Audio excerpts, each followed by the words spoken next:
All right, guys, welcome back to another episode of Two Guys, One Pod, the long-awaited next episode. Uh, you're supposed to do the thing. Oh, sorry. Didn't know. I You're didn't know you supposed to do the intro. I said I was going to add a little bit more to the intro. were extra. Okay, we're just gonna roll with it. That's right. The podcast where we talk about whatever the fuck we want to talk about. Well, yeah, we'll leave it in. We're rusty. We haven't done it in over 2 years. It's okay. So something we've neglected to talk about, Chris, you and I on this podcast is anything political, anything along those lines. So, and I feel like the topic tonight, uh, just let's just call it the year 2020.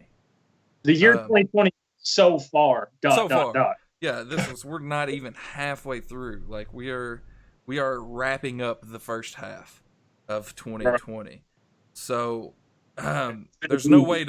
way to dodge any political anything in this because 2020 has just been It's terrible. made it's made everything political. Everything. Everything is, yeah, it's 100%. And I'm gonna throw this out here, and I was gonna hold on to this tidbit, but I feel like you will say this if I don't. Okay. I hope with everything that's happened, it's horrible things. Nothing but honestly, I don't. Uh, I'm sure there was. I'm not. I'm not trying to sound like uh, that negative of a guy. But there's not been anything positive out of 2020. So, with that being said, Not with everything that's happened, I really hope Americans have opened their eyes to these political parties, the Democrats and Republicans, and I really hope that it opens their eyes to understand what the truest American party as it stands right now is libertarian, and I'm just going to throw that out there. I'm sure you have some things to say, but I just wanted to. I hope this opens because everything bad that's happened with the pandemic and another pandemic. Uh, I seen a sign in protesting, and I'm sorry. I'm throw this out here because I liked it because it was obviously this is on the heels or on the aftermath of um, the coronavirus pandemic. I seen a sign that I really liked. Uh, it kind of sounds bad. I thought this was a very good sign. It said killing black people is a pandemic. So on the heels of two pandemics, that's not funny. I mean, yeah, yeah. There's Because I agree. comments. I agree with that. Obviously, it's not. It is. It's a pandemic. That's the best way to put it. I like that sign. Okay, yeah. So, anyways, go ahead. I've done a lot of talking. I'll let you go, and I'll just. So you've already established probably the biggest two talking points at this portion of the podcast. So let's just roll right into just a quick synopsis of what the year has been. We started off um, COVID um, was discovered all the way back in November, December. I think it was as early as September, October. I think, if I'm not mistaken, Okay. in China, in Um, Wuhan. I think it went all yeah. the way back to September, early fall. I wasn't not early fall. I keep moving myself. I'm so sorry. I'm trying to like get uh, Really. both of Um, us in. so that's already been a portion of 2019 going into 2020. We had the Iran, I guess you would call it crisis. The run in with Iran, which everybody freaked out about, thought that there was going to be a world war over it. It would be really poor decision on Iran's part to start a war with us. I believe. I don't think that people see what we've done in Afghanistan and Iraq, and they just assume that for some reason that Iran would annihilate us because they're a conventional army. And I beg to differ. I feel like having guys literally been in combat since over a decade now. U.S. soldiers would be in combat over a decade now. Some of them are still operating over there today. I think that we would whoop ass and take names over that. But that never did come to fruition. Everybody freaked out that it was going to happen, that people were going to get drafted even. There was a big freak out over that. It really showed you the times, I guess, due to the freak out over the draft. There was so many kids, I guess I would call them kids, young adults, however you want to look at them, that were like, oh, I won't go fight. I won't go fight. I won't go fight. And that really just shows you negatively what America has become. Yeah. But anyways, regardless of that, I don't like to focus on the negativity. I believe that there's plenty of young men that if our country did call, that they would go Absolutely. So the one thing there, I just want to chime it in.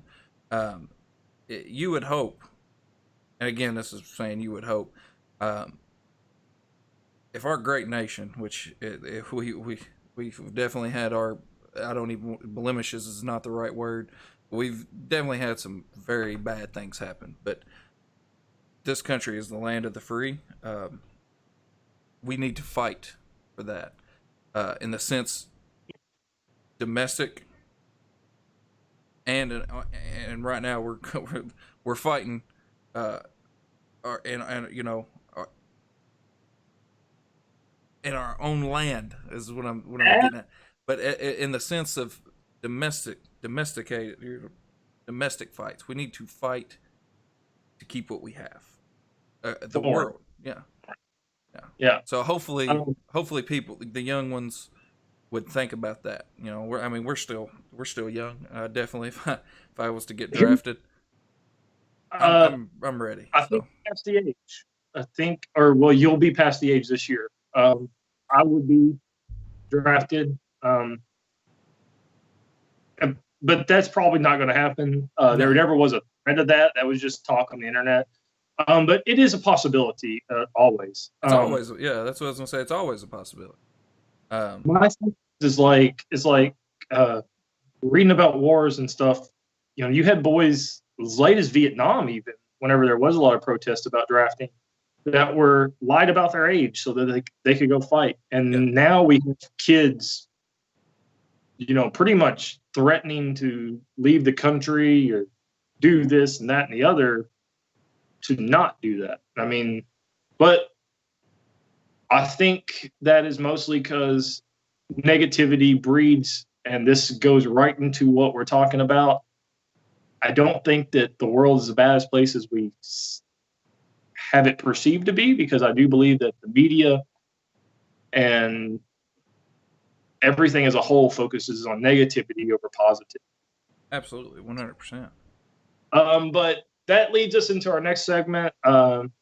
You know, we had some dealings with China as far as political issues go, with sports and movies and video games. That was the big thing this year, right? Was the Hong Kong protest during an Overwatch tournament. There are games banned in China, and I don't want to say, I don't. You probably know more than me, but China, maybe Japan, there are games banned. This was Video due games. to, this was due to I believe he was in Hong Kong. He might be American. I'm not sure the exact story. It's been a lot has happened since then. He protested. He talked about during the tournament. Talked about you know, what's going on in Hong Kong with the Chinese government and the fact that they are suppressing the masses and stuff over there, and really just kind of showed you, since Blizzard backed out and they, you know, cut deals with him. I think even Twitch, you know, cut ties with him. It really just shows you who controls the money flow here. That's something else we'll get into later on about money flow and what's happening. But that happened. And then we went kind of straight into a virus, a pandemic um, that swept the world Mm-hmm. last year. Mm-hmm. Uh, which Which China definitely kept the knowledge and the information condensed as much as they could. They were not I mean, in a sense like that, where something that affects the entire world, you would think people would try to work together and try to, uh, you know, really pull the resources and let everybody else know, let everybody else in on the secret. But China dropped the ball. I mean, dropped the ball, saying it in a nice way. They straight held information from the rest of the world. And a lot of people, there's speculation, which obviously makes sense, that it was to stock up on medical supplies. They didn't tell any information so that they can, gather up all the medical supplies that they could for it's selfish, which but I that's mean, dog they're eat looking at dog world, huh? um, Oh, that was a man. I don't want to make this funny. I don't think we can keep from making jokes, but I just referred to. I just used that phrase, "dog eat dog world," while talking about China. Let that soak in for a second. That's okay. Never mind. Uh, sorry. um, so we are at I don't know if it's over. The news isn't reporting on it no more very much at all, if any. Um, Towards the end of the pandemic, I guess they're starting to reopen all these businesses and stuff. Um, we were affected. We got laid off. Yep, Um, sure did. uh, and the whole crazy thing about all this, uh, pandemic wise, let's just jump right into COVID. Um, the biggest thing that I took away from this was the limitations on freedoms in the name of safety, and the fact that they really, I don't want to say that the media pushed it, but just being on social media in general, you could see that there was a divide between people that were laid off and essential workers. Like, the essential workers were pissed off because the people that were laid off were effectively getting paid. I know I was more than what we would be making working, and they weren't. They were out there risking it, and they weren't receiving anything at all. Yeah. Uh, I don't want to be that negative guy, but to me, that was a divide and conquer situation. They Oh yeah. divided the populace, and then they restricted your freedoms. It's dangerous grounds. It really is. Like it's the, the waters weren't clear. It was definitely muddy waters. Like I get you touched on. And I feel like you're going to go more into depth on the restrictions of freedoms. Um, that's where I'm saying we were treading in uncharted territory. Yeah, We've never. I mean, I would say we never in our lifetimes, mine and yours as well. I mean, I'm sure with H1N1, which didn't get nearly. Um, we have faced a disease that was more deadly than this. That was Ebola. yeah, Um, that has a very very high mortality rate. Like, it's I don't think it was as easy to contract Ebola, was it not? It wasn't. It wasn't a airborne. It was more or less. This gets back to the whole thing. It seemed like they had Ebola, H1N1, bird flu, almost figured out immediately. With this, there's so much wrong information, right information, unknown areas that you really don't know. Some things they're doing is helping in some cases and making worse in other cases. It's that's what makes it so scary. That's what made it so scary. That's what makes it still so scary. They're still worried about the second wave.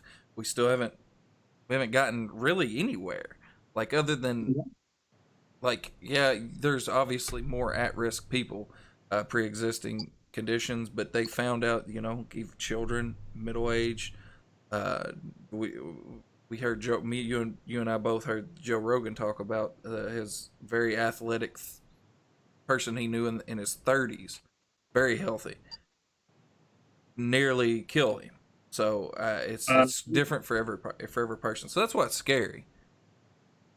it is. It's very scary, and I understood to a degree the whole keeping Restrictions. people restrictions and Mm-hmm. keeping people safe. On the outside, it looks like they're trying to help everybody. Mm-hmm. Um, but man, like in New York, they took this time to pass laws. One of the biggest laws, because you vape, I smoke. One of the biggest laws that they took time to pass was an anti-vaping law. Mm-hmm. Without giving the public the time to recourse or anything, you should not be passing laws whenever New York was one of the biggest hit states out there during all this, and you're not giving the people the voice. Well, And I have a problem with that just in general. Like, it's no different than smoking. Like, there's people trying to take down big tobacco for forever. Um, but that's part of being an American. If you want to do something that's unsafe, there's no reason to make it illegal as long as you're not affecting other people. Which the secondhand smoke and all that nonsense. It doesn't matter. The point I'm trying to make is if I choose to do so, if I choose to drink a beer and I'm not hurting anybody, that you shouldn't infringe my right to do so. right, and that kind of Regardless if segues. it's healthy for me or not. Here's a prime example. Here's a more basic example. The seatbelt law. That shouldn't be a law either. The seatbelt and helmet. Now, granted, it's super unsafe. I wear my seatbelt, and if I rode a motorcycle, I'd wear a helmet. That's a Well, decision that you need to make. have you seen that propagandist video that they have? I don't know if they made you do it, but whenever I got my driver's license, they made us watch a video That to was get years like ago, buddy.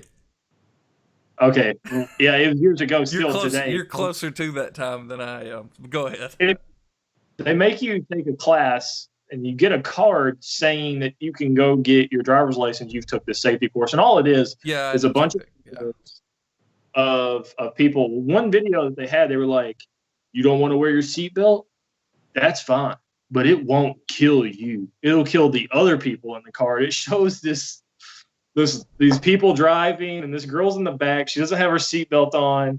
And listen, this is how crazy it is. Or it's a guy. I can't remember the thing, but there's somebody in the passenger. They're on the back passenger and the front passenger. He hits his head, or she. They hit their head because they're not wearing a seatbelt. They get in an accident. They hit their head on the back of the seat. This causes their head to fly forward and break somehow or another and kills them.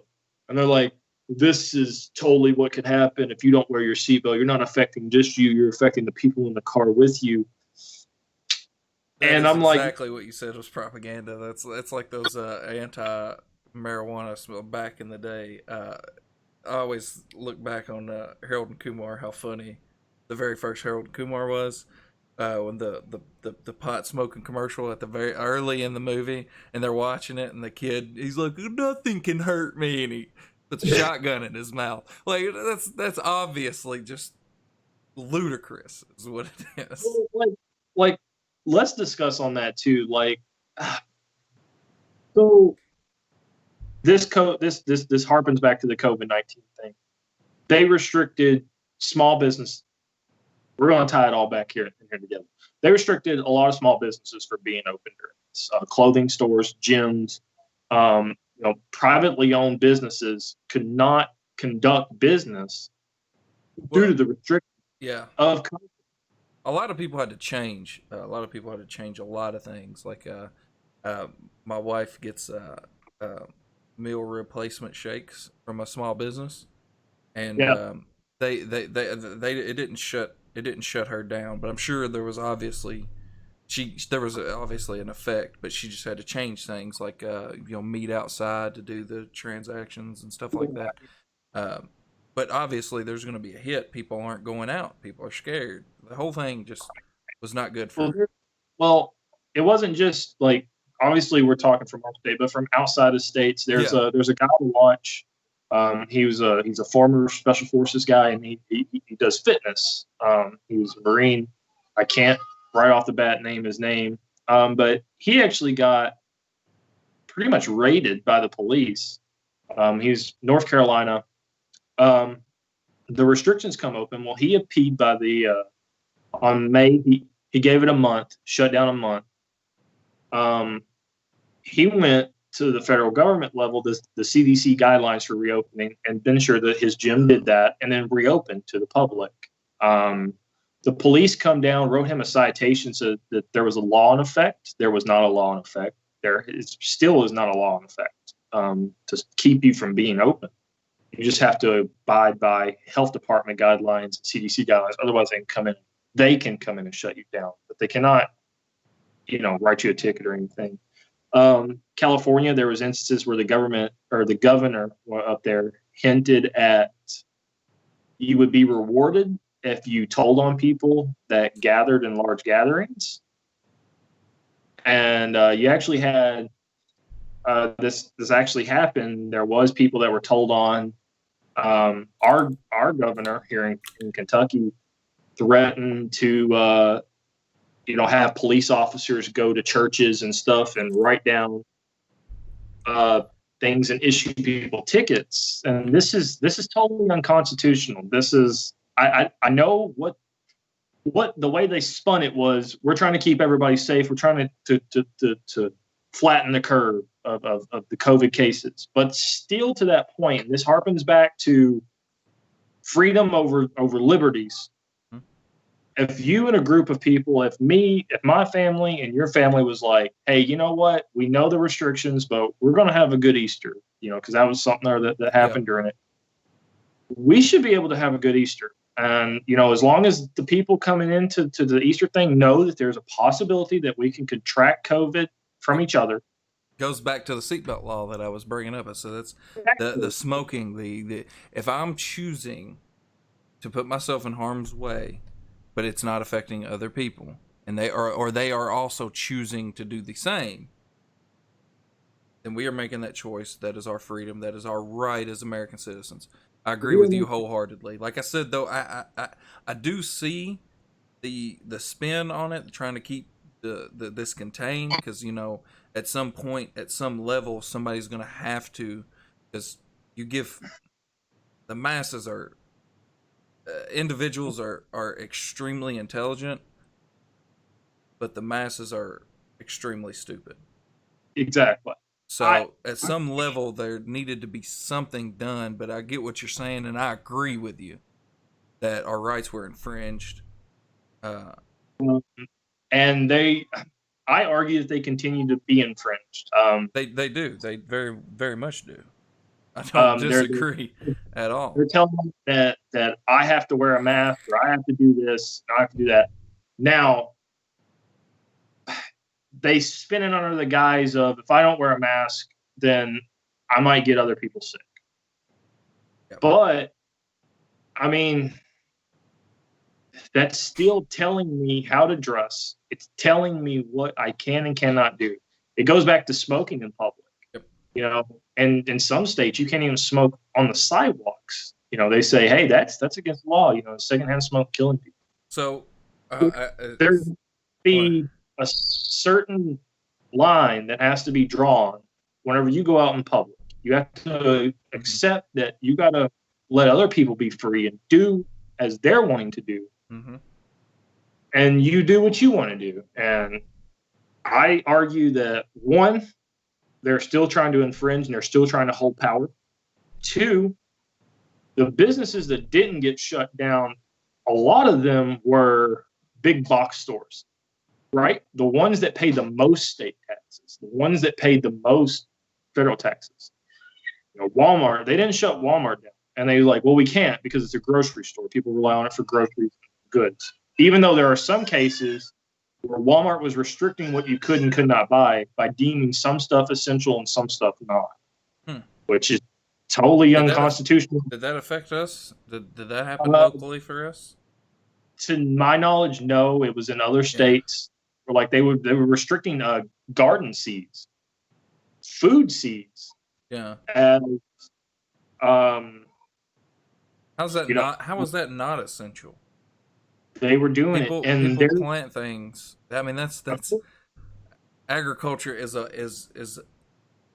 not of just a course, way of life, but that's how people put food on the table. So some people, I mean, some people like garden fresh vegetables. yeah, yeah.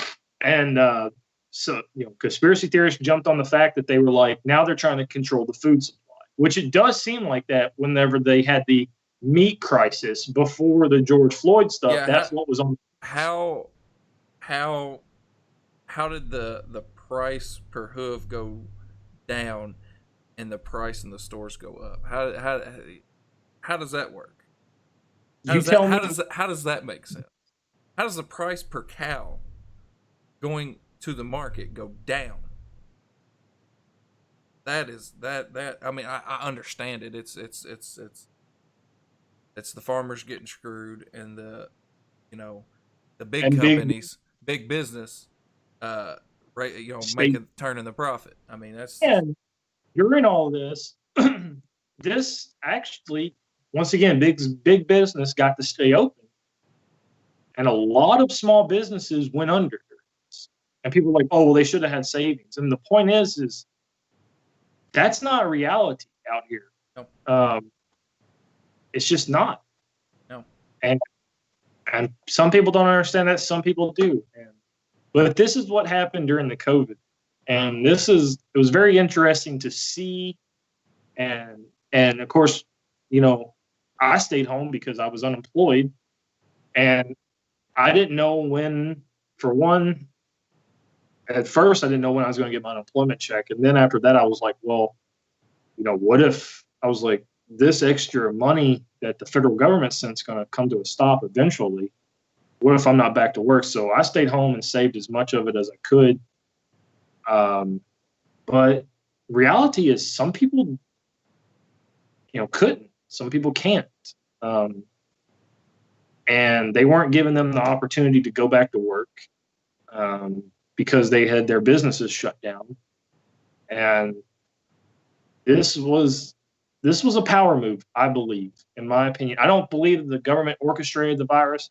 I believe that the government, I would like to believe that they had their hearts in the right place. But I also think that some powers that be was like, man, this is a very interesting social experiment that we can try here. And what's your take? Let's put a little pause on you. You're kind of going in and out on me. If you could tilt down a little bit, tilt down a little bit. Okay, that's too much. Okay, go back. Yeah, I'm trying to get it. You're kind of in and out. Sorry. It's okay. I think your connection is your internet's a little laggy right now. Yeah, very well possible. Your audio's coming in good, but the visual is, the visuals. It's kind of like I'm trying to get into my blurry, but every time I put my hand up, it just makes it clear. That's a pretty cool little thing. But no, you don't have to get. Oh, that's good. I like that. I like that light. Put that light back on. I can. It's my monitor turning on. Oh, sorry. Okay. That's a good. You're good right now. You can see all of your Post Malone face with glasses. Put some face tats on there. So back, we're still on the COVID. We have still Right. we're still on that. We still have a lot to talk about. But you don't have to convince me all about the conspiracy of the government. You're talking to, and this has happened over years. Like I've always kind of sort of been a libertarian at heart underneath, even when I didn't know it. And right. The older I get, the more I realize. And you look crystal clear right now, by the way. So whatever happened, whatever you did, I'm not sure what you did, but you're kind of in and out. But you got really pixelated there for a minute. You are crystal clear right now. All right, sweet. So, um, I really hope America wakes up and realizes with COVID and the George Floyd and the police brutality and the social injustice, everything, broad strokes and broad strokes. I know there's a lot more stuff. You are way more in depth than me. That's why I love talking to you. Uh, and that's why I wanted to do just 2020 as a whole with our first podcast back in 2 years. Um, two years ago, we weren't there wasn't a big mirror on a lot of the issues right now. I mean, there was, but there wasn't. It was being ignored. It was being just looked over, and I have to. Anyways, we're back to COVID. I'm starting to bleed in. I'm starting to bleed into our probably our final topic, and that's where we are today. But back to the COVID and the government for that matter. Yeah, you I used to get tickled. I used to find it humorous. Conspiracy theorists. I've always enjoyed it.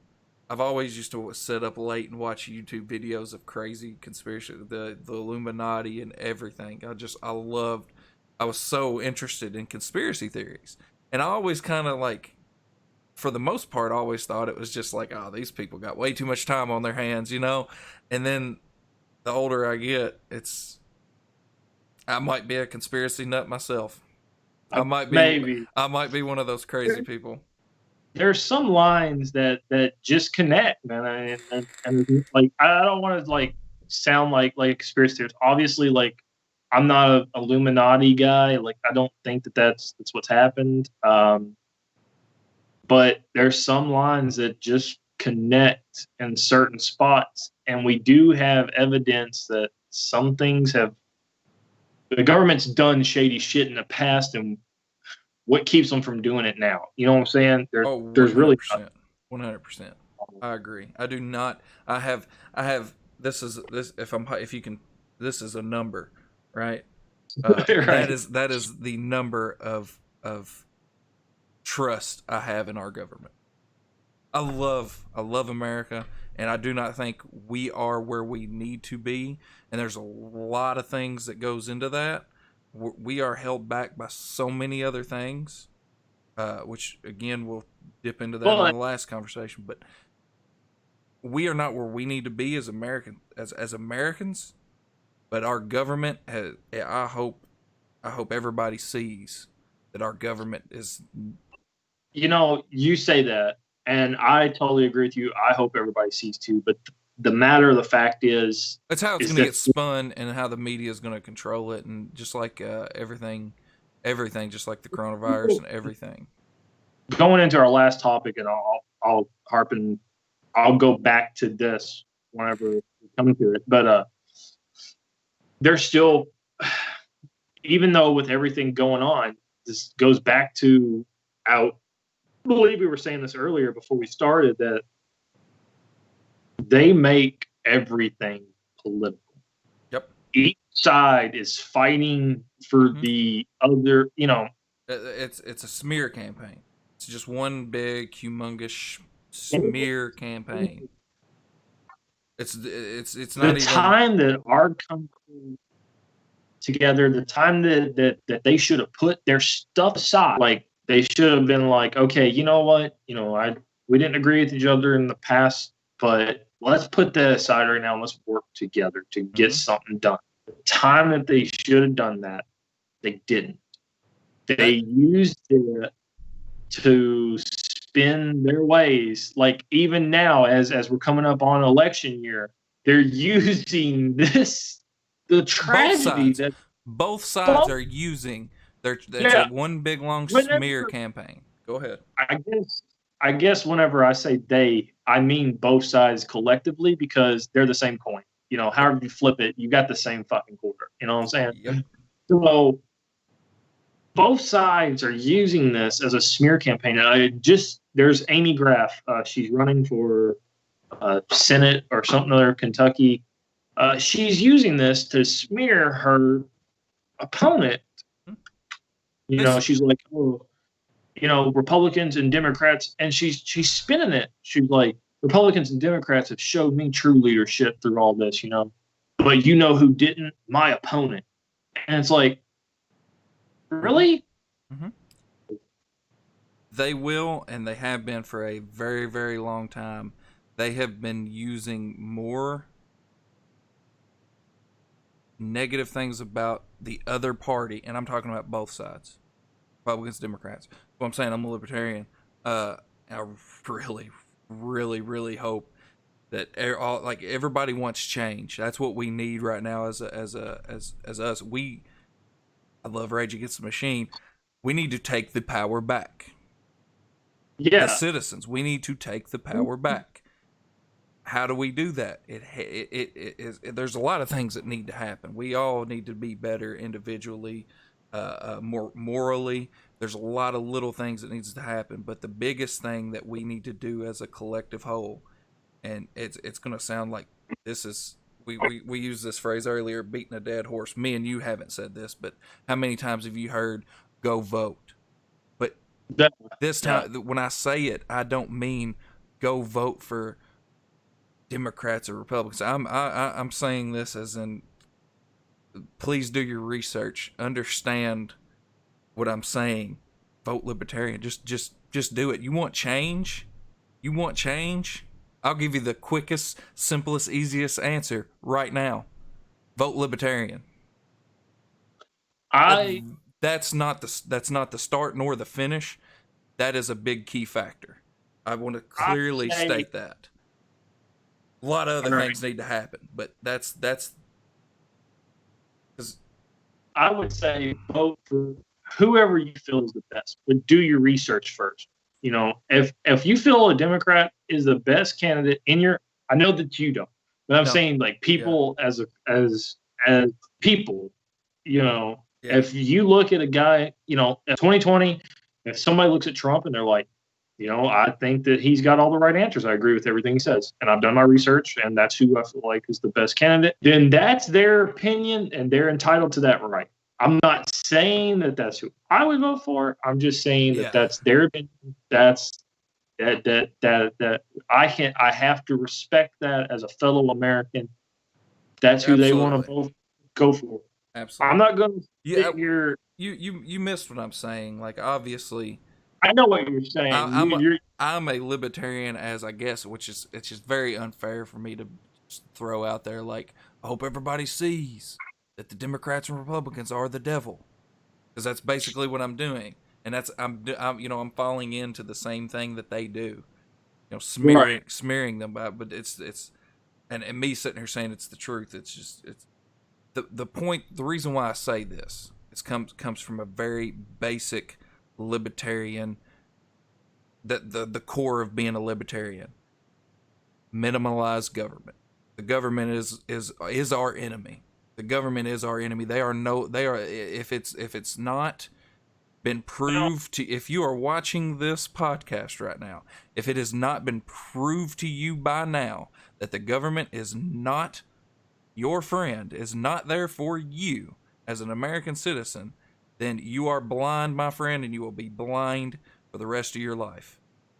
That is what I'm saying. To the core, why I say vote libertarian, just vote libertarian, the core, the nucleus of being a libertarian is, I won't say nucleus. There's a few key components. You could probably say three.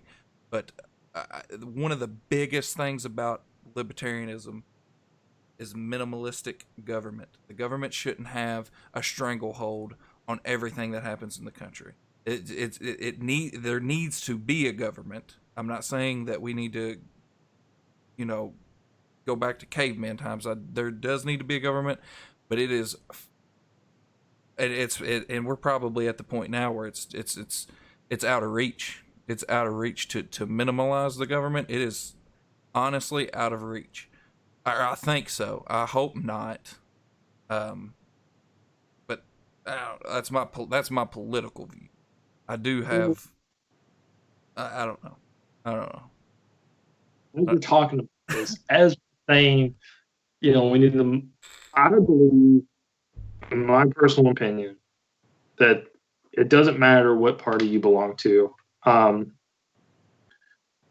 We're all you have Americans. you have a duty as an American to uphold one thing, and that's the Constitution of the United States that lays out your freedoms and your rights. Right? Mm-hmm. You have those sacred documents. To me personally, should be coveted and protected and fought for more than anything out there, more than any religion, more than any other ideological.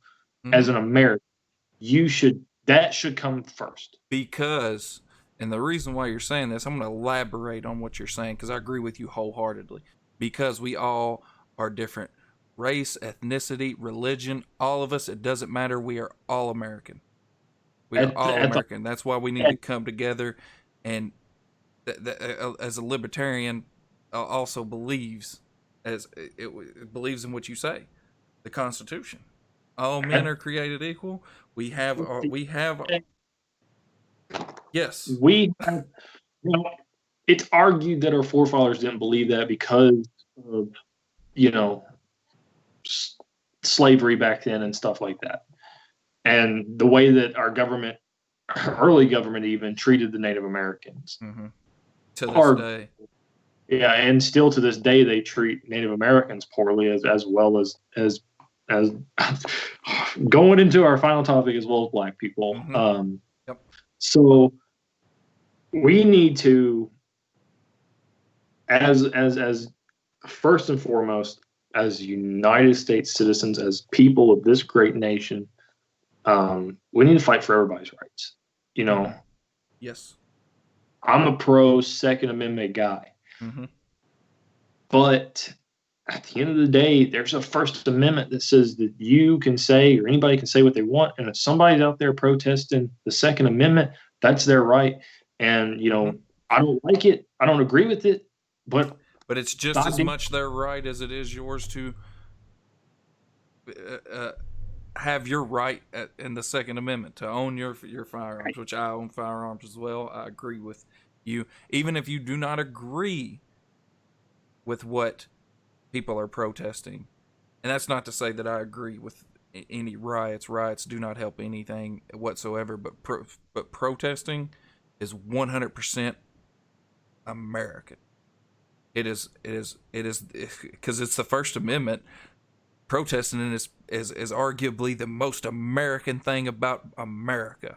So that is a great thing, and I commend. Yeah, commend. I get them confused sometimes. Condemn and commend. Commend protesting. I stand in support and 100% in protesting, even if I don't agree with it. Which I'm not saying that I don't agree, because I 100% agree with the protests going on about police brutality and social injustice. Because we don't get it. I want to touch on. Since I said that, I want to touch on South Park. I love that show. It is, and I know you do too.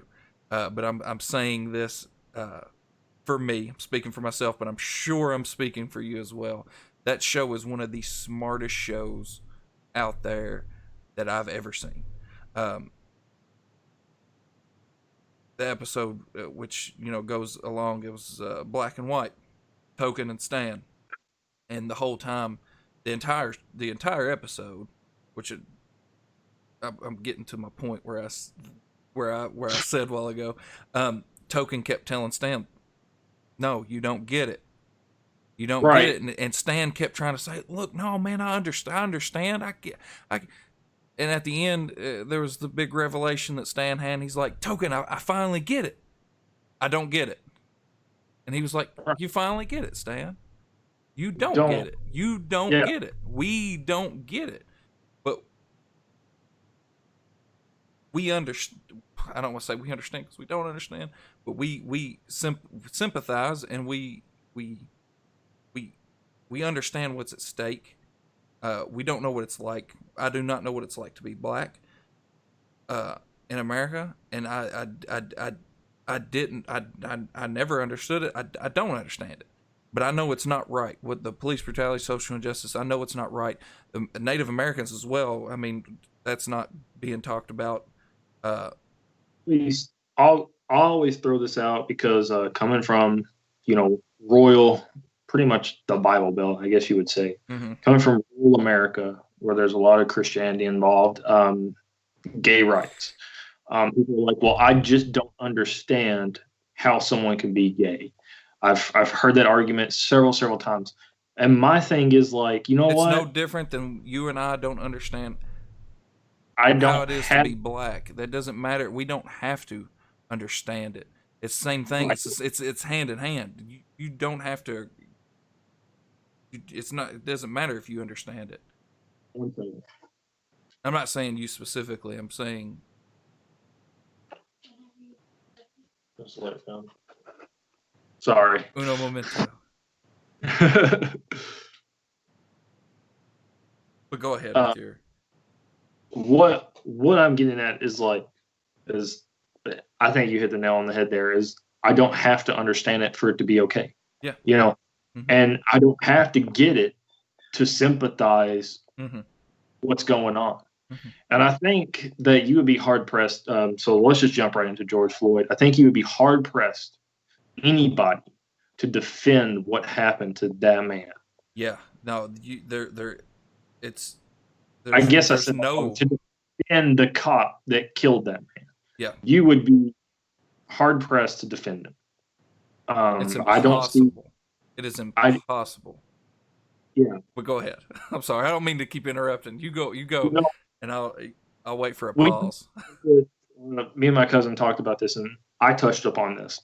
I wouldn't be a great law enforcement officer because there are some things out there that I think should be punishable by immediate death.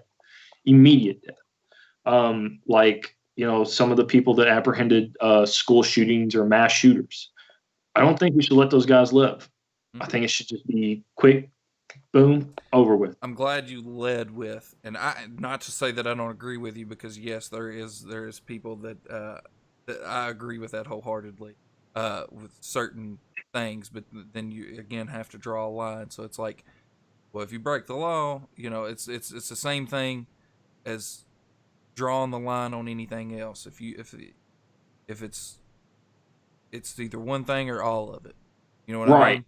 So that's why I'm glad you led with I wouldn't be a good law enforcement officer, because you believe, and I'm not saying that you are wrong, because I agree with you wholeheartedly. I think rapists and child rapists, child molesters, all of them should be just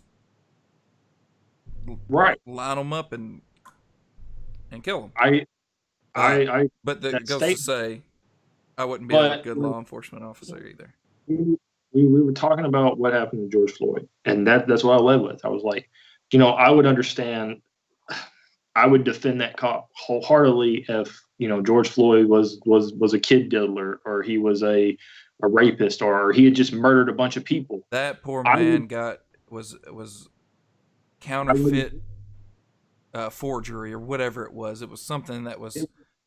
It was something to do with either a check. I've heard two stories. It was something to do with either a cold $20 check, or a forged $20 check, or a fake $20 bill.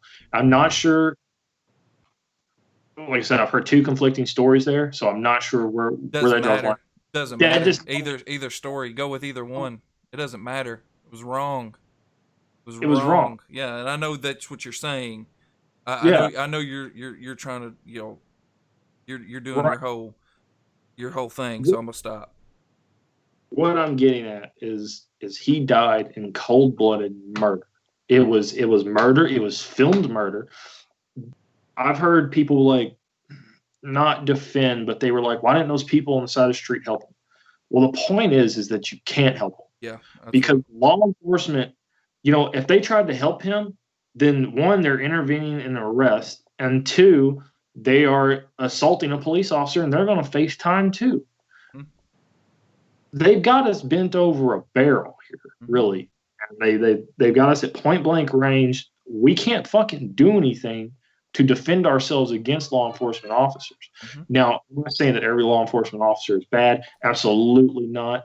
I actually know of more good officers than I do bad officers. I do know of bad officers, but the good outweighs the bad around here, at least. I'm sure it does, but and I don't know what steps that need to be taken in the recruitments and Sure, either they've had this discussion before whenever that kid got shot. Um, man, this has happened. Like, I was trying to explain it to him because he wasn't understanding. He understood that what happened was wrong, but he wasn't understanding. And now he's on the same page that we are, but he wasn't understanding like the protest and the riots. I'm not saying that I agree with the rioting or the looting or the needless violence against innocent people that are just going to work or doing their job. I don't agree with that. And as a matter of fact, I am on the side of, hey man, I know you're outraged and you are outraged on the right thing, mm-hmm. but if you attack somebody's store and they put an end to you, dude, you know, you willingly did that. You willingly knew what you were going to do. Yeah. And doing that, there is no excuse. It doesn't help anything to attack a small business. 100%. They're not the ones behind it. It doesn't even help to attack a big business like Target. They didn't hire the officer. That officer did not have any ties with Target. Yeah. Or AutoZone or whatever else businesses they destroyed or the people that they beat up. Yeah. You know, these are people who are just trying to go about their daily lives. They're trying to get on. They just, once again, come out of a COVID-19 pandemic. They're trying to go to work. They're trying to see their family. They're trying to live life. Everybody understands. That is not the enemy. I'll summarize it all up. That is not the enemy. I have not talked to one person that has been on that cop side. Not one person has said, hey, what that cop did, you know, that was right or that was justified. No, I've never heard that. And if I did, I would just walk away from that person. That person's obviously nuts. Yep. They obviously don't know what the fuck they're talking about. Clearly. The thing is, man, is that these people are just trying to get on lives, and this almost enforces stigmatisms, or not stigmatism, stereotypes.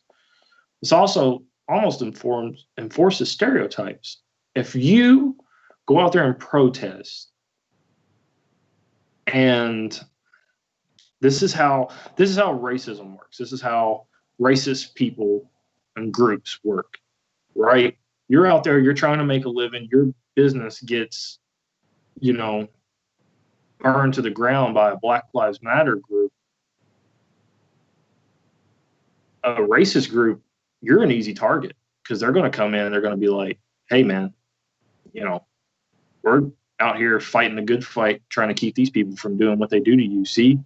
And they'll spin their narrative to you, and you're at a vulnerable stage right then and there because just been attacked by a fellow human being or a group of fellow human beings, and you, as a human,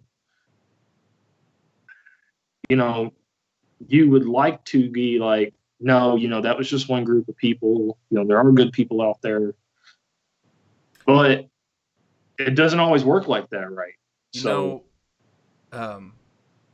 I love this movie. I absolutely love this movie because you basically I'm gonna go ahead and you know what you did right there, right? Yeah. You gave a hypothetical situation. Movie too. What is it? American History X. I mean, that's what I was gonna say. You basically laid out the plot for American History X, which is a phenomenal movie, and it's a very tough topics, tough situations. It tackles racism. There's another movie that I very, very, very, very much like. I don't know if you've ever seen it, but it's called Crash. Yeah. Have you ever seen Crash? I love that movie too because you see, it gives you the full 360 perspective, especially dealing with tough subject matter like racism.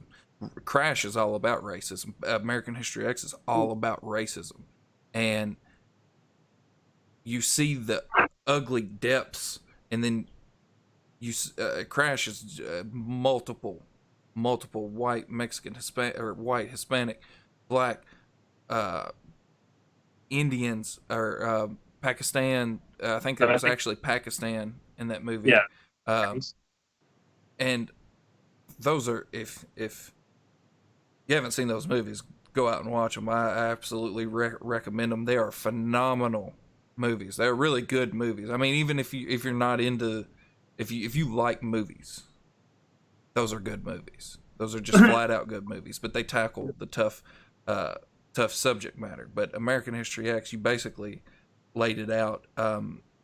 Something bad happening to a white person. I'm sorry, a white person's family, and you basically laid the plot line out for that movie. He's seen it, and he was such in a hurt place that the negative things that happened spun his whole it put his perspective all down the negative path towards black people. He was able to change course through the movie, and you see that, and he completely 360s. That's why I like that movie a lot, because it shows you the depths, the darkest place of racism, and yeah, he was able to come back. I mean, granted, this is a movie, but it's a lot of people do come back. A lot of people mm-hmm. out, like I'll because just tell you, because they realize they come across some good people. They come across in this situation. He was working close in prison, working close with a black man, and he slowly he slowly got to know this man. This is a good man, and that was had a lot to do with um, his recourse. Um, but it's a great movie. But I just wanted to throw that out there because no, I mean it's very relevant what's happening to today. today. Um, Yes. like this is how I argue about like what's happening today. They're like, oh well, I've heard the argument like, well, it's not going to bring them back. No, it's not. Um, but what's happening is the black community has faced a lot of hardship. They've lost a lot of innocent people to shootings and police brutality. In general, as a matter of fact, one of the more harder ones that I have to learn that I've learned about, um, and it's still really hard. It's really heartbreaking. During Katrina, um, and there was a black officer involved in this, so I don't think it was racially driven to a degree. Um, I think it was more poverty driven. Um, a part of New Orleans could not evacuate due to poverty, you know, Mm-hmm. and the poor evacuation plan that Louisiana had in place, and it was a mess. It was a shit show after a shit show. So a lot of people were stuck at the highest places that they could get to, and that was it. One of them was a bridge, where a call came over the radio saying that there were shots fired at police. Turns out that actually it wasn't people shooting at them; it was people trapped on top of their roofs, firing off shots For in the attention. air for attention. Yeah. As they were going down, they seen a family walking on a bridge. Don't know why. It just appears to, that they maybe. It appears that they just targeted these people. None of them had weapons. Mm-hmm. It was a family and a friend, and then up on top of the bridge, a little bit further up, was two brothers. They were trying to take refuge on this bridge. It was high up. The road going to it wasn't blocked, and they were just trying to camp out there, just trying to survive a disaster. Mm-hmm. Cops jumped out, immediately started engaging, just rolled out of the fucking vehicle, in an unmarked vehicle, and just started engaging with M4s at point blank ranges, striking and killing one young, I think he was just a teenager, couldn't have been no more than 15 years old. Their son, striking and wounding a couple of the other family members. One of them was able to jump over the bridge, get on the ground, and make his way under the bridge to evade. They jumped in their vehicle, drove up the bridge to the two brothers, shot them in the back, killing. None of these people were armed, and that's just an example. That was in 2005. Mm-hmm. It's 2020 now, and we still don't seem to have gotten past it. Go back to the Rodney King case. I'm gonna interject right there. I just want to say something, and again, this is my speculation. This is my take on it. This is like a summary. Okay, this as far as I can tell, the civil rights movement was the was step one in a big plan, and that was ever since then. It's almost like we haven't done enough. Ever since then, that was the first big step in a plan that we should be further. We should in 2020. We should be past this. The civil rights, that was decades ago. 60s, the late 60s, early. We haven't gone. We're not far enough ahead. And in 2020, we are not where we need to be, and it's a damn shame because the civil rights movement was in the 60s, decades ago. We're talking. We can go through and pick. We can pick horrible stories since then. And in the grand scheme of things, ever since the civil rights movement, since that was finalized or not finalized, but ever since the downhill slide of that, the culmination of that. After that, what progressions were there? It's a damn shame. It's almost like they laid the foundation, like that was step one in the big plan. And it was like nobody. I don't want to say no. It's all of America's fault that we didn't. Like you said, Rodney King. There's too many things. There's too many things throughout since the '60s that should have been like, okay, step two. But there never was really a step two. Not a big. You know what I mean? You know what I'm trying to say? We've not done enough. It's right. I don't know. It's pitiful. It really is. We're fans of comedy. There's we're fans of a lot of TV shows.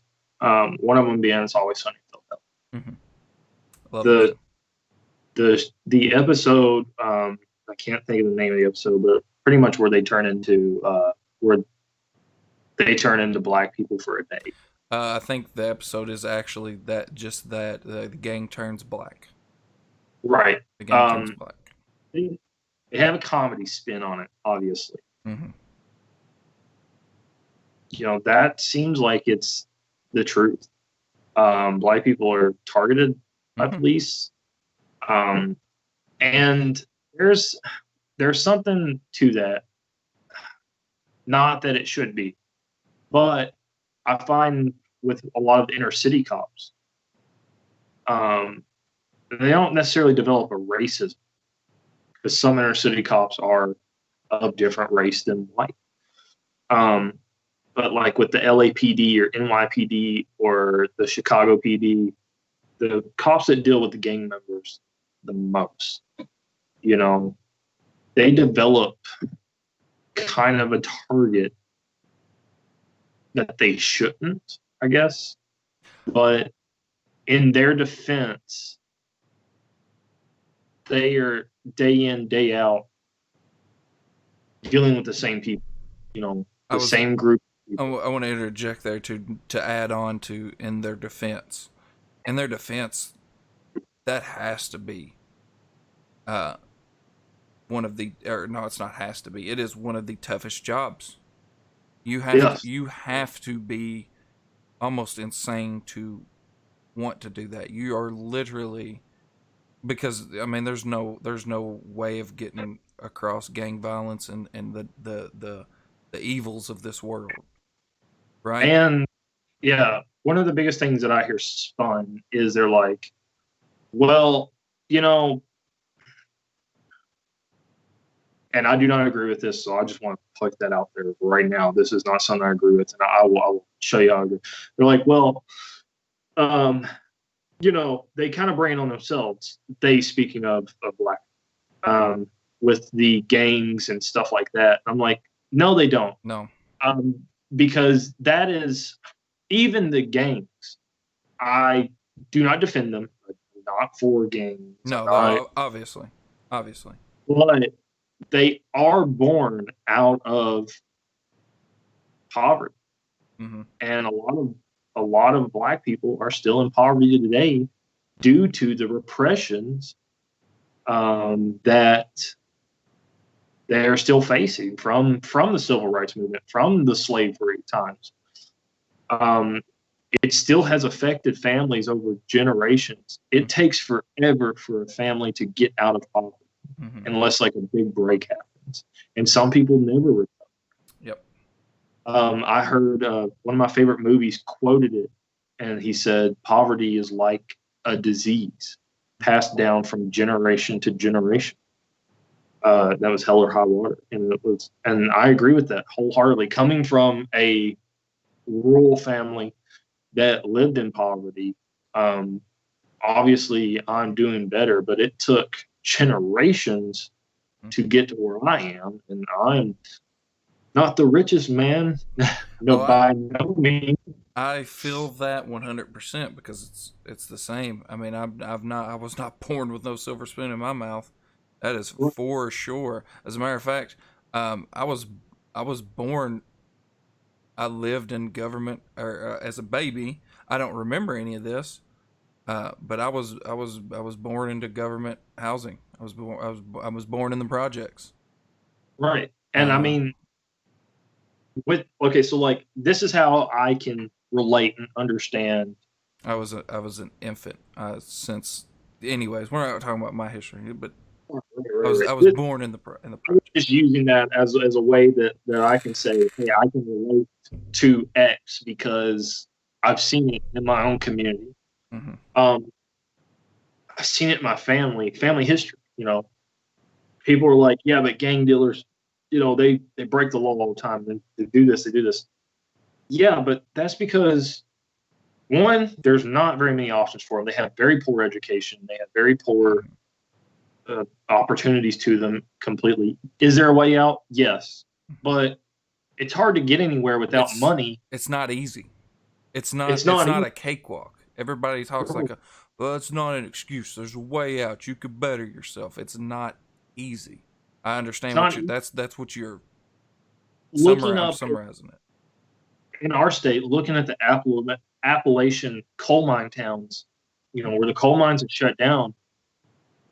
There's no jobs. Nope. They're like, well, but drugs. Everybody up there, is almost a drug head. Well, for one, substance abuse is a problem up there because of the poverty. Mm-hmm. And that's the only way that people make money is by selling drugs. Mm-hmm. There's no jobs. And they're like, well, they should move out of those places. It's not that simple. No, it's not. Yeah.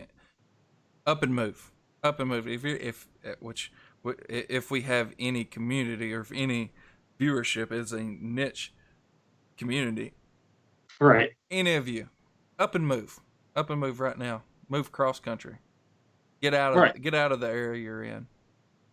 Right. It's easy. One, It's one. it's easy. It's I so mean, easy. It's just get a renting truck, hire some movers. Oh, how can with what money, you jackass? It's not easy. I get you're 100% right. It's possible. It is possible, it is possible. but it And is it has been, but it's so few and far between that yes, it's yes. um, Agreed. Agreed. even in the projects where to me or you, the projects look bad, you know. Mm-hmm. I wouldn't want to live there. But to some people, that's home. Mm-hmm. That's where their mom grew up. That's where their dad grew up. That's where they grew up. That's where their brother grew up. That's home. Mm-hmm. It's hard to sit there and turn your back on your home. Hmm. No matter how shitty it is, those are the people, that's the community you grew up with. You know what I'm Yeah. saying? That is your main source of support. Your Right. immediate family. Your immediate family, your friends, your Yes. social net, they're right there. Hmm. Everybody's community is right there. Due to the internet, we can have friends across the world, but Yeah. the main contact, who you grew up knowing, who you're most comfortable with, Who you can trust the most. right, Who is you can trust people. the most. This all relates back to the George Floyd and the rioters and protesters with people that go, well, look what they're doing. Well, yeah, but that's not justification for what's going on. That's not justification. They're like, well, that cop, day in, day out, having to arrest the same people, he just gets fed up. That's not a good law enforcement officer. Mm-mm. I get it. These guys get burned out. I totally get it. You know, uh, I You talk got a to know that going in. You lot. have to be. You have to be immensely. I mean, when I say it, I mean you have to be on top of your game mentally. You have to understand wholeheartedly what you are getting into. You have to do a job like that, to do a lot of essential jobs, to be a firefighter, to be in any branch of the military, to be a police officer. You have to be, and I'm not saying that there's absolutely no justification to say that they're at their wits end, they're burned out, that's not to say that that can't happen, but it can't happen. You Right. need you it can't happen. It can't You happen have if you are in to, that role. You that is It's not just that's why they're when you take jobs like that, it is not just your job. It is also your life. You can also have a wife and kids and stuff. You can have a life, but that when you take jobs like that, it's not just a job. It has to become your life. So there is it has absolutely no reason to say there's any justification on being burnout or anything like that. That's it what I'm has saying. That's what I'm saying. my thing is like as we're looking at ways to overcome, maybe do tours for police officers. Yeah, Maybe rotate people. yeah. Make it every 6 months. You got to go on like a 2 week vacation. So that's kind of like how doctors have residencies, right? Like, why are we doing that for doctors? Why do doctors have residencies? Well, residencies are like saying they're from somewhere else, but they're here doing a residency. I'm not exactly sure how that works. I'm not a doctor, and I don't have doctor friends, but I understand that residency. Those doctors aren't from here. They are here. Especially inner city, like Hmm. inner city police. First of all, let's address the underlying issue here with the George Floyd case. This has got to stop. It cannot continue. We as American citizens need to be in a better headspace than that. First of all, if you're still holding on to, I don't think that what happened to George Floyd was racially driven. I don't want to think that it is, but I can't say for a fact that it wasn't. You know what I'm saying? Hmm. I don't think that it was. I don't know what the cops' deal was, but I don't think it was racially driven. I think, or at least the killing wasn't racially driven. I don't You think that was just pure police brutality at whether it was, which again, I mean, I see what you're saying, but The keep underlying issue going. is that this keeps happening to black people because they are targeted, because Hmm. there is a stereotype, especially around black males, that they're gangbangers or they're drug dealers or they're this or they're that. And that's not true. I mean, it's just not. It's Um, I, is go some cases there's also white gangbangers. There's also white drug dealers. There's also Mexican gangbangers and Mexican drug dealers and Asian gangbangers and Asian drug dealers. There's bad and all. Yeah. No one group is perfect. Mm-hmm. The thing is, to talk about to go back on you saying that, obviously we don't know that officer, so for one we can't say whether it was or wasn't racially driven, but the fact remains was that the man kneeled on his neck. It was point blank textbook police brutality. The man was black. It doesn't matter whether that man was racist or not. It ended up being it. No matter how you whatever headspace that man was in, it was racially driven because of the facts. The man was black. He kneeled on his neck. It was police brutality. The facts are even if the man, like, I see what you're saying, you don't think that it was racially driven, right? But I understand what you're saying too. It's whether it was or wasn't. It just now, as soon as he died, I think that if he would have lived, we'd have been having a different conversation. There would be a police brutality conversation going on. Yeah, because but even if George Floyd lived, that was still police brutality. Right, exactly. But the point of the matter is that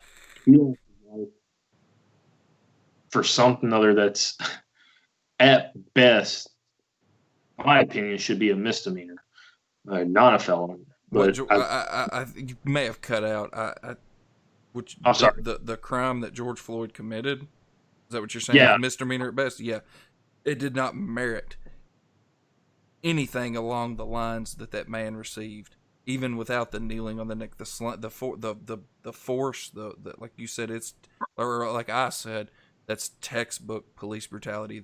If whether he lived or died, that is textbook police brutality. It did not merit nowhere near the force that was given. Like, it kind of enrages me that much force was given to something that a $20 check. You're gonna slam that man down. Like, I understand laws. You know, as a law enforcement officer, laws can't be broken. I understand arresting. Like, yeah, I totally get that. I get that. Detain the man, but the way that it was carried about is completely baffling. Yeah, yes. Yeah, go ahead. Keep going. That's what I'm trying to. I can't do anything other than make facial.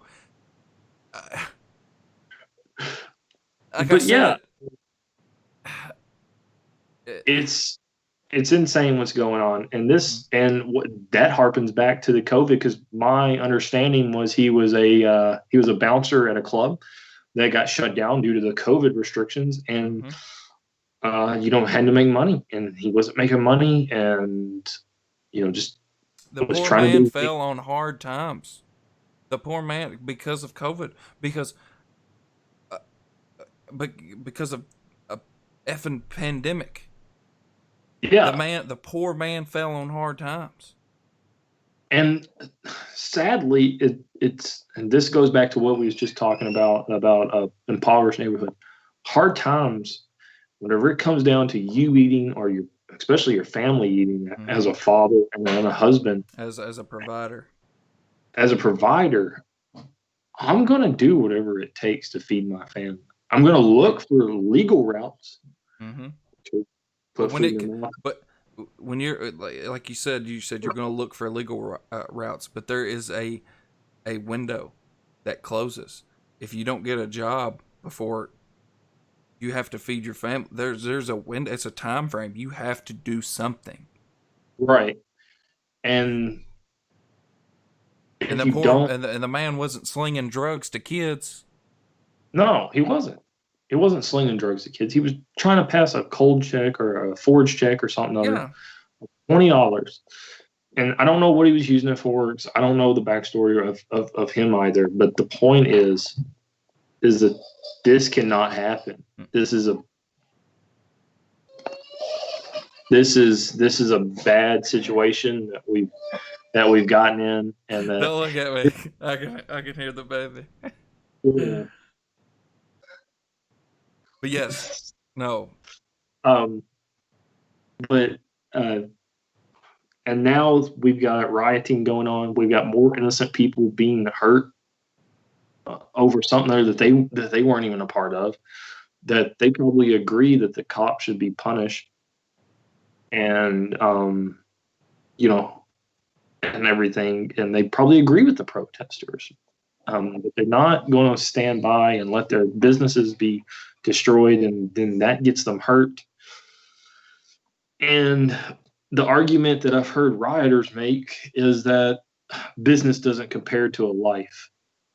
And you're right, it doesn't, but that is people's lives that you're It fucking with. is. That's their livelihood. That's their feeding their children, their wives. They are also supporters. They are providers. It's the protests are wonderful. The looting is not. The looting, the rioting doesn't help anybody. It doesn't push the agenda. It doesn't. The trying to destroy. I seen in Texas where a bunch of people armed were standing in front of the Alamo, keeping rioters and looters and stuff from destroying the Alamo. They wanted us to burn down the Alamo. That's a piece of American history that you're trying to burn down for your cause, but it doesn't have anything to do with your cause. They You know, the what we need to do as Americans right now is to stay on point. yeah, We do not need to divert from the point, because if we do, the looting and the riots is just going to diverge what the big picture is and what needs to happen. What needs to happen, we need to be set on a recourse. We need to shift the rights and the wrongs that are going on in our country. We need to I agree. keep on task. The looting does not do that. It only hurts the movement. Agree. It only hurts the movement, because then you're throwing a wrench into the system. I mean, into the system of I would what we're argue. what America needs to be doing. What we I would we're argue that you're giving people exactly what they want. Yeah, You're giving the government exactly what they yeah. want. They want us to stay divided. Well, you got a bunch of people that are outraged, and as they should be outraged. This is completely unacceptable. This is past unacceptable. It's just appalling what happened to him, and they Yes. should be outraged about it. But you cannot destroy other people's lives No. that didn't have anything to do with it. No. Because again, And at the very base of what you just said, that gets us off topic. That immediately gets us off topic, because now we're talking about looting when we should be talking about the systematic it, change that needs to happen. We're now talking it, about looting and rioting and being worried about being safe, when we need to be pushing. We need to keep pushing forward, instead of something that's going to halt us where we're at. That's going to keep us where we're at as Americans, and as the black community is still going to be here when we need to be here. We all need to be ahead of this. We need to, it's a damn shame that in 2020 that we're not past this, when the civil rights movement did so much as a first step. And that's what it's it's a shame that the civil rights movement is now like that was the whole thing. It didn't need to be the whole thing. We needed to keep going forward, and it's almost like we stalled at that for too long. There's still the black people have not been treated it's not even just it's honestly not even just black people. It's all people. It's all races that are not getting treated. The Native Americans, Mexicans, the elite. Let's bring up.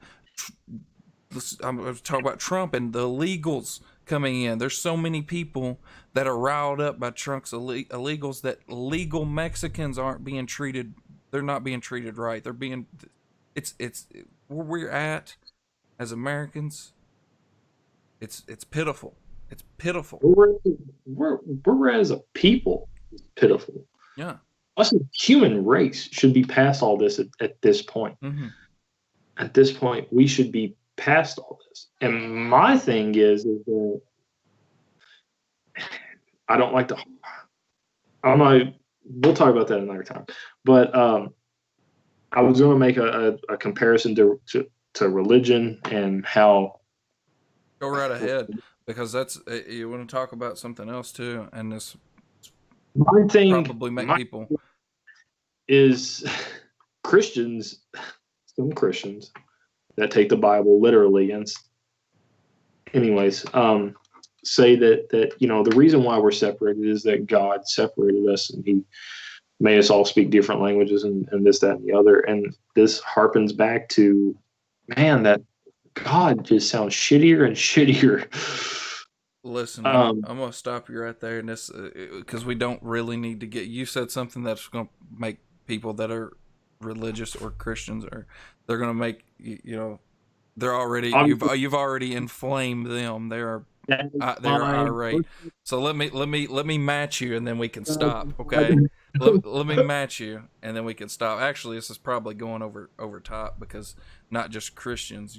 You spoke just on Christians. I must say religion as a whole is also something that is, and this is going to make a lot of people mad. People that are black people, white people, all race, ethnicities, everybody.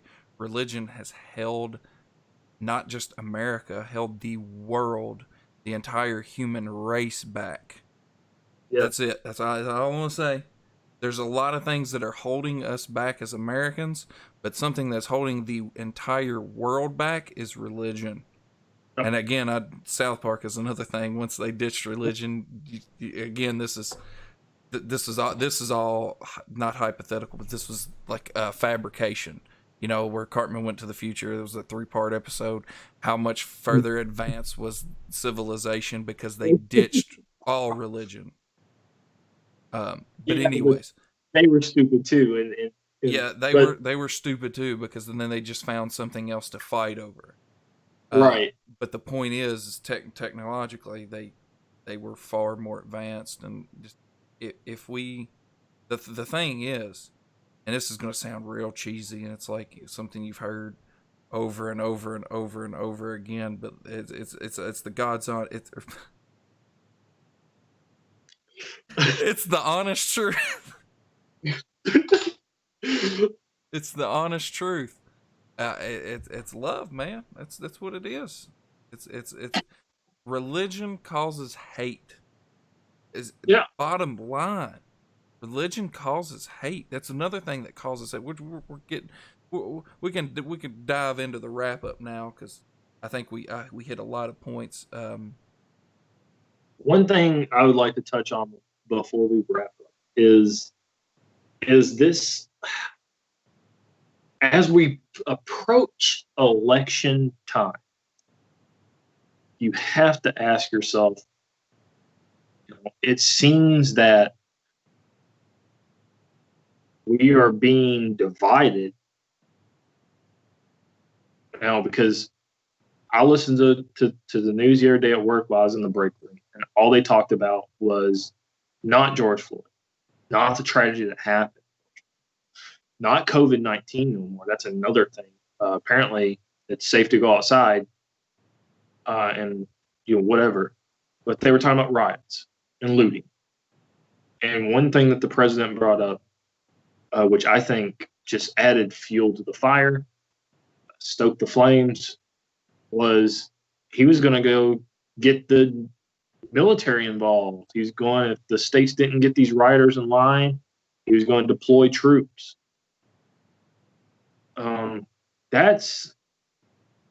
I understand that something needs to be done, but to me, that just adds that you're just asking for trouble Uh, at that point. yeah, and the reason being, uh, the reason why I say, the reason being, uh, you're asking for trouble because of the Second Amendment, because that is a very, very tyrannical move by the government. Right. And what is the second? What is the Second Amendment? Is it to protect yourself? It's the right to hunt? No. What is the? What's the reason? What is the founding fathers' reason for the Second Amendment, Chris? Enlighten people. Is it because is it That it's to go hunting? Is it to own guns? What's the Second Amendment? What is it? the Second Amendment is there to keep tyrannical governments in check. It is there for you as an American citizen to be able to defeat Preach the word. Sorry, go ahead. your tyrannical government. If you feel like you are being infringed upon, it's your right as a United States citizen, as a defender of the Constitution, for all people to take up arms and defeat your government. Now, am I saying that that's what needs to happen? No, I'm not advocating for that. I don't think we've reached that point yet, but I'm saying that the president threatening to deploy troops on United States cities. Is a very it's literally top tier. It's all the way up there, number one spot. The most tyrannical move you can make as a president, And to I and deploy your troops on American citizens. like I said, that and We don't I want talked that. We don't want that. Trust me, guys. go down that road. We You don't want don't to want fight our own military.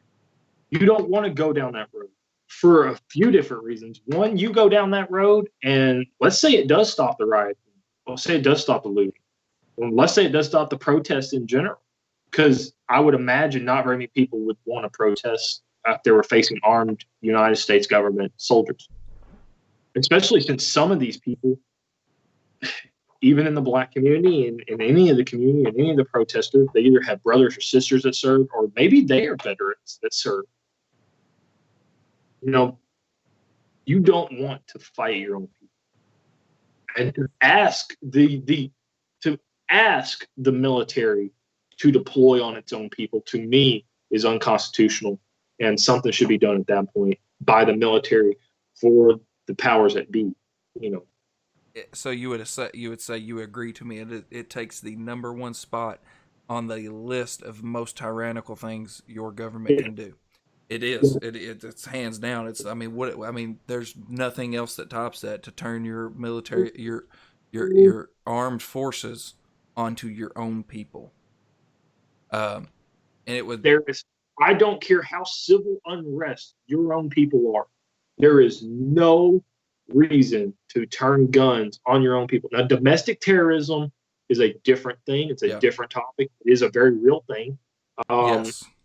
That is not what's happening. No, that's what. Yeah, I agree with you, because I agree with you on every piece that you said right there. Domestic terrorism is a thing. It's a real thing. But that's not what's happening here. It's not what's happening here. Now, the looting is against the law, and it's not right, and it's very much immoral. There is no justification for looting, rioting. There is justification for all the protests. There's not even it's not even in question. I commend protesters, but I would also say that I condemn the looting. I do too. I It's not. You It's don't not need to right. do it. No, because it's I don't. I think the people that are looting and rioting, I don't think that they're.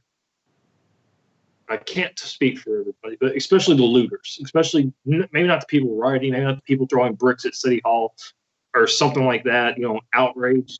That's a little different. But the looting of mom and pop stores, or even big box stores, you are just an opportunist. You're not out there for George Floyd. You're out there for yourself. You're not out there to send a message. You're just out there you're not to get. helping the cause at all. If you are doing those things, you are not furthering the agenda at hand. You're not helping the cause. You're not doing anything. You are an opportunist. You're taking this. You're taking this very sensitive, very serious topic and making it You're about something else. You are shifting. you are doing what the government is doing. You are taking a tragedy and turning it into your own personal thing. Mm-hmm. That's my take on it. That's my take on Hold on. all of One sec. 2020 at One this sec. point. One sec, Chris. I'm gonna let it. I Go don't ahead. mean I don't mean to cut you off. It's just you were kind of robotic sounding and in and out. Oh, sorry. No. It's not your fault. It's just the internet. It's the connection. I just didn't Yeah. want to. I didn't want you to. You were on a good little thing there, and I didn't want it to be ruined by the connection. So I think you're good now. So go. Okay. So like all I'm saying is like this is 2020 in a nutshell. Is that this is I believe that we're coming to a head of something, and I don't know what it is yet. I believe that this is it's boiling at this point, and it's about to boil over if something doesn't change. You don't have to boil. That is just facts. If hopefully you can be optimistic here, and I hope I'm very much optimistic because I really hope this does ignite change, and we do get our recourse into where back on track where we need to be. We need to be so much better where we are now, and that's not just that's everything. That's a message to the government, to the people, to everything. We need to be better. Our government needs to be better. I mean, it Our people, us, need to be we better. need to be better. Um, you know, I almost feel like it's a disservice to say moving past the George Floyd thing because I know it's an issue that it needs to be discussed at great length more and more and more than It's more not than even the time. just George Floyd. It's all of it. It's just the most recent being George Floyd, and it's a damn shame that in 2020 that's where we're at right now. Speaking of speaking of black rights, speaking of black people's rights and their Inequalities. inequalities in general. I mean, we're talking about a country that is still very much in its infancy as far as equality goes. We just, and I believe it was what 20. Well, no, it was later. It was like 2015. That gay people, it was protected under the Constitution that they can get married now. How have we, as a society, how is that, okay to say someone can't get married? First of all, speaking of marriage, I was looking it up last night. The government should not tell me who I can and cannot marry. They should not. I shouldn't have to be issued a marriage license by the state of Kentucky or by the state of anything or by the federal government. It is none of their business who I marry. It is none of their business what I do because it's a private engagement. I'll stop you right there and interject. Ben Shapiro. I'm quoting him on this because of what you're talking about right now about gay marriage. This man is of Jewish religion, very, very devout Jew. I think that's okay to say. He is Yeah. a devout Jew, and his whole stance on the gay marriage is government shouldn't be involved in any marriage. And he is publicly outspoken against gay people himself. But That's his right as an American citizen. He says himself, the government shouldn't have anything to do with that. If the government shouldn't have anything to do with people getting married. The more things the government get involved in, the more they screw up. yeah, That's and why I'm a libertarian. the more that they control your everyday life, and in my personal opinion, like I filed for insurance for my wife through our company, Mm-hmm. and I sent them the religious marriage certificate. Apparently, there was two, and I was not aware that I sent them the wrong one. They're like, "No, we need the state issue," and I'm like, "Oh, okay." Well, that got me thinking. How the fuck is the state involved? Like I've read on it. I know why they were involved because reasons, people fraud and stuff like that. Mm-hmm. Like, but still, it's none of their business. It's not. But this harpens back to what I'm saying is we as a country just gave gay people their right to marry. We are still very much in our infancy, in my opinion, of equality. Yes. So that being said, I still think that we live in, I would argue, the greatest country on earth. We have our problems. They are very real. They need to be addressed, especially, the George Floyd thing and Black Lives and stuff like that needs to be addressed immediately. We need to get it fixed. Mm-hmm. But the point is that you still live in the greatest country on the face of this earth that enjoys the most freedoms due to what we have and the stuff our forefathers have put in place, and the people that are smarter than you or I or of the general masses put in place to assure that those freedoms stay there. And dividing, that's one of the things our forefathers said: united we stand, divided we fall.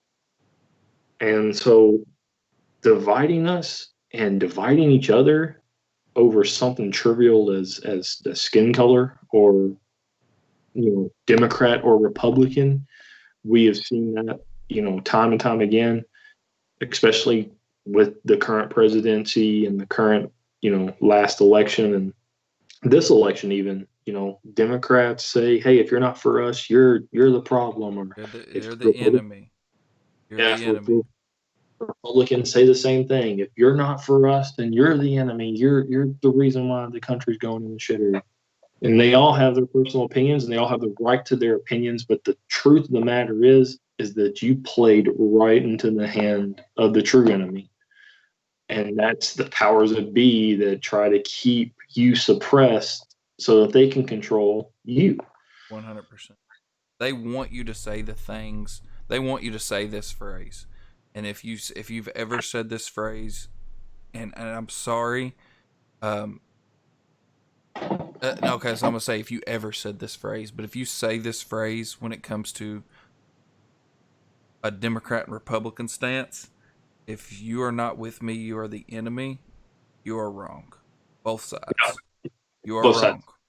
sides. There is things that makes that right when it comes down to if you are not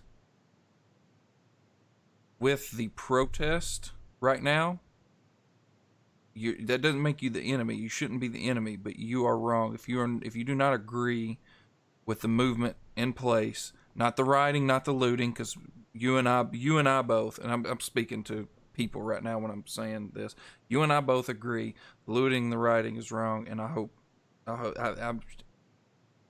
most people agree with that. Black, white, most people agree. If you're not rioting and looting, then you agree that that's wrong. I got sidetracked onto the point that I was even trying to make. The government wants you to be at odds. They want you to say, if you're not with me, you are the enemy. That's what they want. That's what we can't do. We need to unite, is the point that I was trying to make. I don't know how I got where I was, but that's what I was trying to say. We need to unite as American citizens. Yep. At the very least, we need to unite. The government needs to, jump on board as well. But regardless if they do or don't, we as citizens need to unite. Agreed. I'm not saying that the government doesn't need to jump on board, because they really do. If we can unite, then it sounds bad. I don't even want to say it. The words overthrow. Let's just not go down that road. You know what I'm. Let's down that road right now. No, let's not go down that road. We can. Oh, quote Rage Against the Machine. So relevant today. We need to take the power back. Yeah. And we do that by uniting, not dividing. Agreed. Now, that's the simplest way to those put it. words are very powerful, and they had some communist ideas, that particular band. and some socialist ideas, but it still fits. It's still relevant, right? Because those words mean what they mean to you and me is take the power back, and that means take the powers back from the powers that be to better you and my lives and everybody's lives around us. I believe that, and this goes back to libertarian. I don't like to put a label on myself. I don't either, but I'll But proudly say libertarian. this goes back to a libertarian belief of minimalistic government. That's I the key. really don't believe that we need a president. Personally, I don't think that we do. I think that if we have the three branches, the judicial, all those branches, that we're okay. And to have a figurehead stand up there and be in charge of all these people, and especially now that we've got one that says outrageous shit constantly, that's insane. To sit there and say that you can have one person over all these people and make all these choices. No, we don't. We don't need you. We don't. I want to branch off on you because I agree with that wholeheartedly. I do not think there needs to be a single leader, but I also think that it needs the Congress, the state, every bit of our three branches need to be condensed. There's far too many people. Far too many people.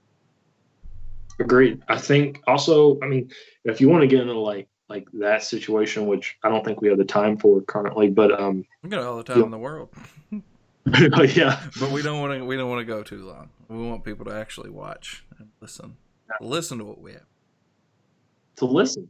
And who are we? We're just two 20-some white dudes, from rural Kentucky who really doesn't.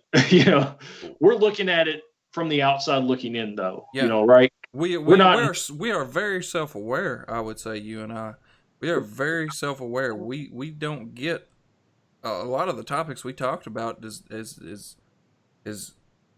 it's not our message. It's not our point. It is our point because you and I believe that as citizens of this great nation, that we are all brothers and sisters. We are all. Yeah. We should unite. You and I both stand firm on that. We love our military. We love our citizens. We don't like our government. Yeah, exactly. I've never served in the military, but I use that as like a reference, because I respect them so much. Yep. I would imagine if you're in a foxhole next to a dude and or a lady, dude, or a lady dude. Sorry. Yeah, or a lady dude. Or a lady dude. Yeah. It doesn't matter who you're in the foxhole next, and whether or not you agree with his ideologicals. You were there with him on the front lines fighting. It doesn't matter. You are fighting. Stop you right there, because I'm gonna just chime in. You are fighting for him, just as he is fighting for you to believe in whatever you want to believe in. You're both fighting for each other for that simple. Not simple, making it very simple, simplified, but you're fighting for that simple reason. Right. Go ahead. And if we come back to bring it back in, if you compare what's going on today to combat, and what the government's doing, if you compare it all, me and you, no matter our differences, we should be able to say, draw a line. If I'm trying to push something that's messed up, if I'm trying to be like, I believe that the Constitution we rewrote to, say that only a certain people have a freedom of speech. That's stupid. I'm an enemy, because our country was built with these guidelines. Our forefathers were like, hey, follow these guidelines, you'll have a great society. Everybody has the pursuit of happiness. Everybody has freedom of speech. Everybody has freedom of religion. Everybody has the right to bear arms. Everybody has these things in check. If as long as you can check those boxes, As a nation, as a country, we are expanding on that. We all didn't have. I mean, we all not everybody did have these rights and freedoms and really but that is the foundation. That is you're a right. We need to look at that and make it that everybody has these rights. Everybody. make it We need to and make it. make it that. We need to So drop you got to these think. archaic It's beliefs that we're different. Okay, yeah, we are different, but we're still human beings. Yes, you might be black, I'm white, but that doesn't play an effect that you're a person, I'm a person. And I'm not, as a person, should not look at you differently because you're different, because I'm a Jew and you're a Christian, or I'm a Hinduist and you're a Buddhist, or anything. I'm a disabled person, you are an able person. It doesn't matter.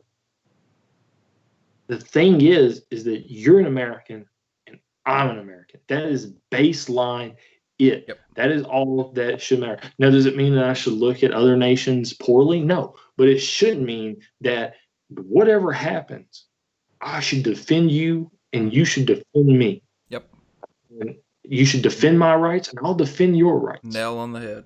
Yep. And that should be how we cope with 2020 at this point in time. And moving forward, yeah.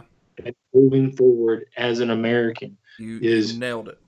The reason why that last chime in that I was making was when those things were written, we weren't at that point.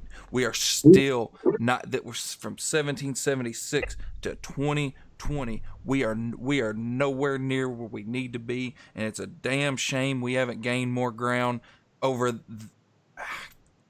What is that? and 270 years, so however many years. I'm stupid at math right now. However many years, we are not further ahead than where we are. It's a damn shame. But right now, let's move forward. I stand for all Americans' rights. I agree with you 110%. Everybody needs to. And for all Americans, right? No matter how, okay, so this country was, people will argue, well, yeah, but this country was founded on those words. The people that wrote those words, they had slaves. Okay, yeah, what they did was shitty, but that does not make them. This harpens back to the Rage Against the Machine thing. They had socialist ideologies, but take the power back is still a good word. It's a good message and a good line. And we should do so. What the forefathers said, yeah, they did some shitty things, but they had a good message. And it was a good thing, 100%. And what the groundwork that they laid, we can take it and mold it into a really good thing. You know what I'm saying? Yeah, they had slaves. That doesn't mean that we condone that. That we say that, or yeah, I guess condone. We don't say that that's okay. Yeah. We condemn that. Yes. But we do agree with all men are created equal. Yes. We do agree with this. And my thing is people get hell bent on this, and they're like, hey, forefathers did this. Our forefathers started a revolution. The boiling point for them was less than a penny of tax on tea. That was the boiling point for them. So you expect all of Americans to just constantly let them be walked over, let all this? No, you're creating a that's bad where we're at right now. Exactly. We as American citizens, we are at our boiling point. Our black communities have been they have been boiling. This is the boiling point. This is time. Fed up. Yeah. We are fed up with them. We are. I, myself, my friend here on this computer screen, we are fed up. We are fed up. And this is what America should be saying right now. They should be saying, "We are fed up. We are fed up." Yep. But We are. They are. The Americans are saying that. We just need to stay on point. That's the biggest thing that I want to get out of this is to stay on point. Stay on point. Otherwise, we we get this whole thing gets sidetracked and we don't progress. We don't move forward if we don't stay on point. the guy that likes to look positively at things, Mm-hmm. but unfortunately has to look at the reality of things, A realist.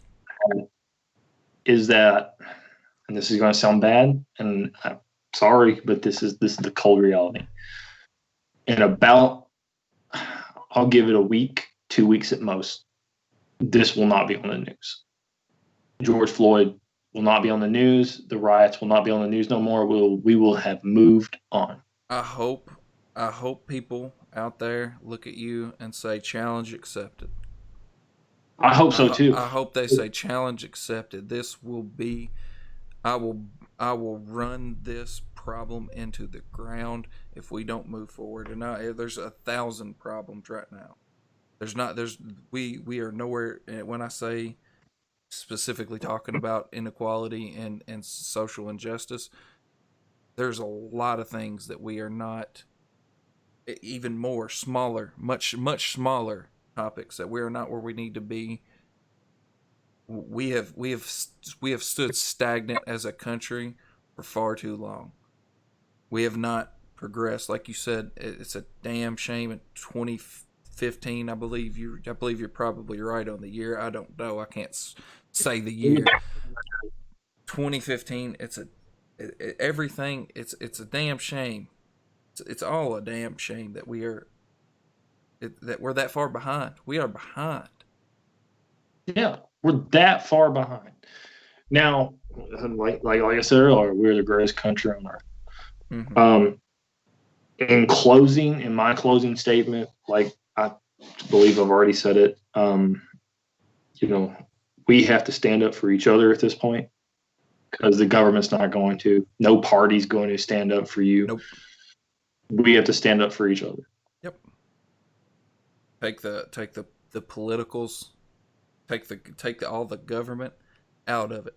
We as citizens, we as the American people, need to have each other's back. That's where it starts. And you and I both agree.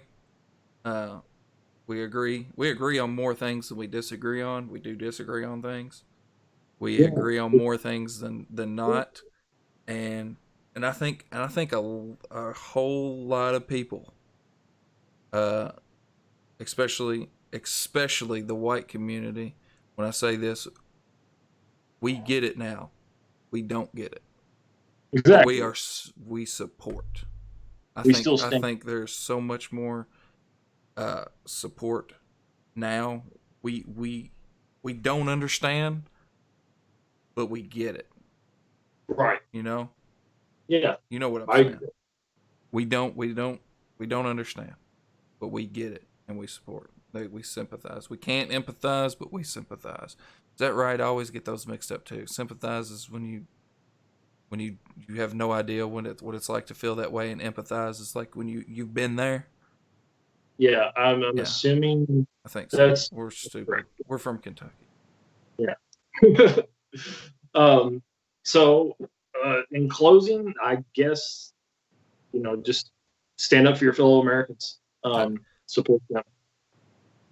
Don't condone bad things. Condemn them, but stand up for your fellow Americans' rights. And that's no matter if you agree or disagree with that right, it's still their right. And you cannot say that it would be better if we took away some rights, because the truth is that that's exactly what they want you to think. Mm-hmm. And so yeah, that's all I got for this half of 2020. Yeah. So this has been 2 years. Yeah. 2 years since we brought the podcast back. We're going to probably do more things along these lines, maybe in person. Maybe we can set up a a little Little, studio. I got the space right I would behind me. like It's blurred uh, out back here. until then, we hope to continue to do things, and we're not going to tackle political. Yeah, Our mission statement of the podcast is we talk about whatever the fuck we want to talk about. it So only seemed right that we bring our podcast back now, right now, during this time, during that's we're just riffing at this point. We always just riffed. Anyway, we just it's just a big rift. I called this man up today and I'll tell the story. Can I tell the story? I'm gonna tell the story. You cool with that? I was actually listening to Rage Against the Machine, and it inspired me to call this man. And I called him up and I was like, Chris, because we've been talking about the podcast the entire 2 years that we haven't been doing it. The 2 years we haven't, we ran through scheduling everything. Our lives changed, and this is something that we've always been passionate about since we started it. But I called him up and I was like, right now, we're not, because we talked about it. It was like, we need podcasts.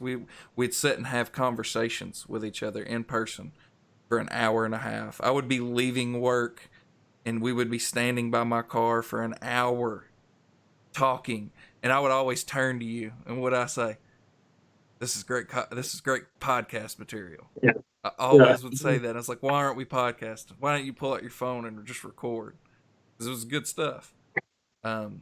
We are obviously rusty. We haven't done a podcast, but I called him up today, and I was motivated by Rage Against the Machine, which I'm smiling, which is it's motivational, especially in these trying times. Rage Against the Machine is the egg. I feel like in these trying times. You know what meme I was trying to? I can't believe you didn't smile. Give me some kind of giggle. Sorry. Offer you a nice egg in this try. That's what Tom Morello and what's his name? Zach De La Roche. Is that right? Zach De La Roche. Zach De La Roche. That's what they did today in the car. They offered you an egg. They offered me a nice egg in this trying time, and it motivated me to call you up. Next podcast, I don't know what it's going to be about, but I hope that we do something. It might be a funny one. It might be a video game. It might be a movie. It's going to be, I can guarantee you this, it's going to be whatever the fuck we want to talk about. That is what this podcast, and that harpens back to our constitutional right. And yeah, so I guess that's it. I guess we should wrap it up. So stay safe out there, have fun, and we'll see you guys next time. Stand for your fellow Americans. Love you. See ya.